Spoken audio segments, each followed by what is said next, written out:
de nuestro Dios, la gloria que nos visita cada domingo y cada vez que le invocamos en este lugar o cualquier lugar del mundo donde usted se encuentra. Esa gloria está ahí. Y dice la Biblia que ella servía de columna de nube en el día y en la noche columna de fuego. Y algo que me sorprende es como esta misma columna de nube, columna de fuego, que le proveía tantas cosas beneficiosas para el pueblo de Israel. Dice la Biblia en ese verso, en el verso 19, que se convertía en tinieblas para el pueblo de Egipto. Y yo me quedé, ¿qué? Era la misma nube. Era la misma nube que le proveía bendición, que le proveía descanso, que le proveía calor, que le proveía reposo, que le proveía dirección de Dios. Era la misma nube.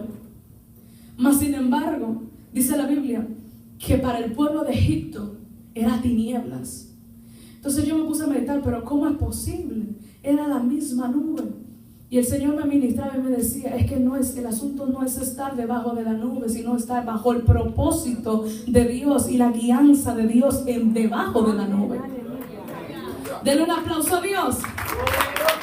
En muchas ocasiones nosotros podemos estar en un lugar cualquiera y la persona que está a nuestro lado dice, no, Dios me mandó a este lugar y aquí Dios me va a proveer y me va a bendecir, y vemos la bendición y la abundancia de Dios sobre esa persona, pero nosotros decimos, pero ¿qué pasó aquí? ¿Por qué a mí no me pasa así? Si yo sé que yo he hecho las cosas bien para Dios, yo no entiendo. El asunto no es ese, no es el lugar. El asunto es estar bajo la dirección perfecta del designio del corazón de Dios. El pueblo de Israel estaba bajo una nube, pero estaba bajo obediencia y sujeción a su palabra.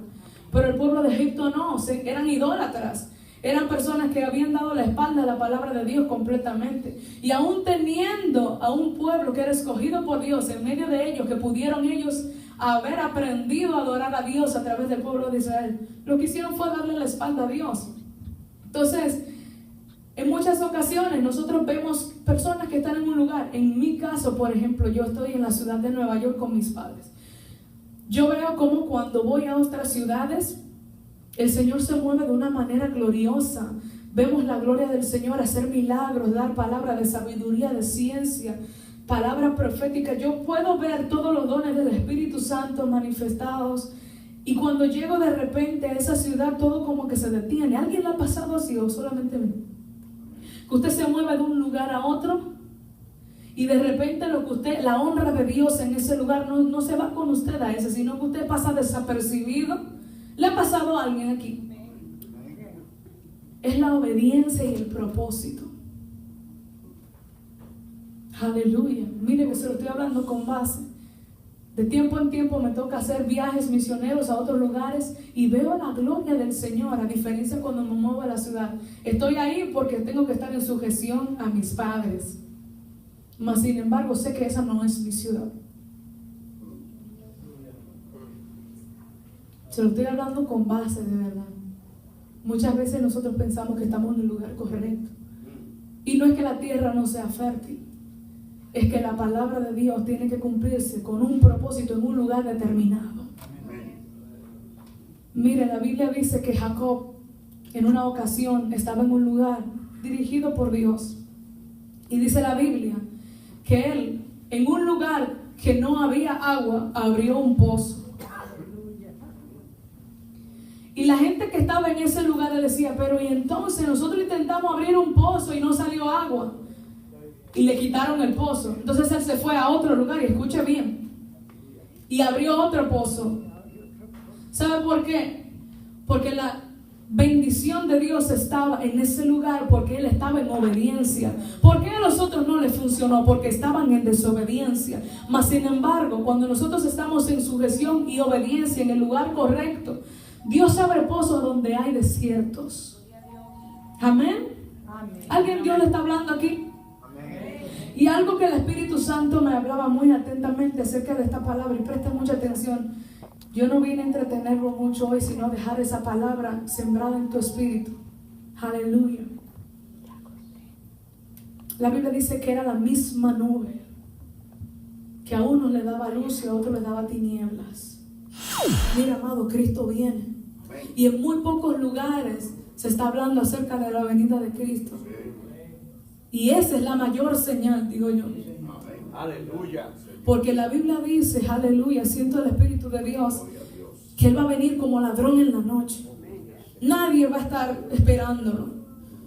La mayor señal de que Cristo viene no son tanto los terremotos, la apostasía. La mayor señal es que nadie está hablando de su venida. Esa es la mayor señal de que el Señor ya viene. Nosotros necesitamos empezarnos a alinear con su palabra. Empezar a alinearnos con sus propósitos. ¿Qué quiere Dios de mí? ¿Qué quiere Señor de mí? Y hablaba, creo que fue en este mismo lugar, pero a otra congregación el viernes, y le decía que el Señor en su palabra Él mismo estableció una pregunta que solamente nosotros vamos a poder dar respuesta. Y es, ¿y cuando venga, hallaré fe en la tierra? Yo siempre le digo a mis hermanos, yo les digo, ¿por qué no hay hombres en este tiempo como Elías que sencillamente consagraron toda su vida a Dios? Profetas que consagraban tanto su vida que se iban a un monte a vivir contando con el sustento de Dios solamente. Mas sin embargo, en este tiempo, cuando tú decides, no voy a trabajar secularmente, voy a trabajar para el Señor, tú eres la persona más señalada. Se lo digo por experiencia propia, porque gracias al Señor y para la gloria y honra de su nombre, desde que acepté al Señor y acepté el llamado, nunca más he tenido que trabajar secularmente. No porque no me haga falta, sino porque he decidido seguir a Cristo. Amén. Y créame que más que el delincuente o el homosexual, el que vive para Dios completamente es el más señalado. Es increíble, pero es bíblico también, ese es otro tema. Pero el asunto es este: cuando usted decide, como esos hombres de Dios, servir al Señor, mire, las manifestaciones de la gloria de Dios tienen que seguirle. Y la Biblia dice que la primera iglesia compartía todo entre ellas. Dice que tenían unos principios y seguían la palabra. Y por eso se podían ver los prodigios y las señales en este tiempo que hoy, lamentablemente, no estamos viendo. ¿Alguien se ha hecho esa pregunta? ¿Por qué no se manifiesta la gloria de Dios como antes? Es porque muchas veces ver la gloria de Dios implica dejar de vivir tú tu vida. Es más, muchas veces no, siempre. Dejar las cosas que te gustan.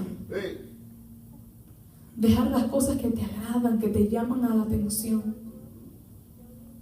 Como el apóstol Pablo dijo, ya no vivo yo, mas vive Cristo en mí. Aleluya. Sin embargo, Dios está escogiendo. Usted que escucha que fulano, un evangelista que usa mucho, cayó en pecado. Era un vaso desechable. Sirvió para bendecir, para servir el vino de Dios a multitudes, pero lamentablemente fue desechado. Yo no sé a quién Dios le está hablando en este lugar, pero más que ver la gloria de Dios, necesitamos estar en sumisión. Necesitamos estar en completa obediencia a Dios, porque más que tú sirvas como un vaso para bendecir vidas, Dios está buscando que tú seas bendición. Y que tú seas acepto, que el día que Él venga a buscar a su iglesia en esta tierra, tú te encuentres como acepto, como un obrero aprobado. Amén.